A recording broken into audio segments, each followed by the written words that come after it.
हमारी बहन है एक और लंदन से, मिसेस जावेद। उनका बच्चा है 5.5 साल का, पोता है और उसके कब्ज़ बहुत ज़्यादा है। अस्सलामु अलैकुम। वालेकुम सलाम, कैसे हैं? अल्लाह की बड़ी करम नवाजी, अल्हम्दुलिल्लाह।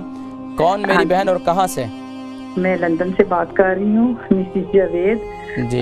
मेरे पोते क्या मसला है, उसको पढ़ाना नहीं आता, 3-3 4-4 दिन। कितनी उम्र है बच्चे की? 5.5 साल है उसकी उम्र। अच्छा, 5.5 साल। तो खाता भी नहीं ठीक तरह से, बहुत चिड़चिड़ा है, बहुत रोता है। तो उसको जो आती है, पढ़ाना आता है तो बहुत सख्त आता है। 5.5 साल के बच्चे को नॉर्मल गिजा क्या देते हैं आप लोग?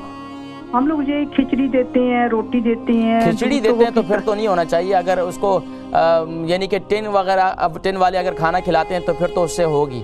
नहीं, हम लोग घर का खाना खिलाते हैं उनको। अच्छा। रोटी, अंडा, ब्रेड। दूध वगैरह बच्चा पीता है? जी।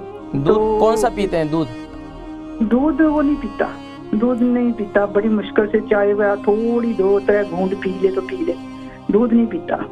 चलें, आप प्रोग्राम देखें, मैं जिक्र करता हूँ। अल बरका ट्रस्ट का मंशूर, आओ गम समेटें खुशियां बांटें।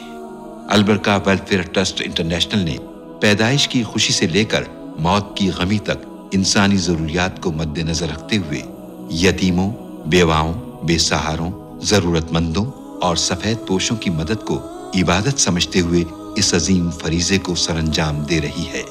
सिंध और बलूचिस्तान में अल बरका ट्रस्ट आपकी ज़कात, अतियात और सदक़ात की बदौलत इन्हें तन्हा नहीं छोड़ता और इनकी जरूरियात को पूरा करने की हर मुमकिन कोशिश की जाती है। माहाना door to door food packs की फराहमी के साथ साथ रमजानुल मुबारक में हजारों मुस्तहिकीन के लिए स्पेशल फूड पैक्स सहर व अफ्तार का एहतमाम किया जाता है। आप भी अपनी ज़कात अल बरका ट्रस्ट को दीजिए।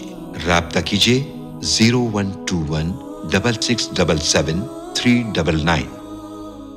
हमारी बहन है एक और लंदन से, मिसेस जावेद। उनका बच्चा है 5.5 साल का, पोता है और उसके कब्ज़ बहुत ज़्यादा है। तो कब्ज़ के लिए अब तो एक तो बच्चा दूध भी नहीं पीता।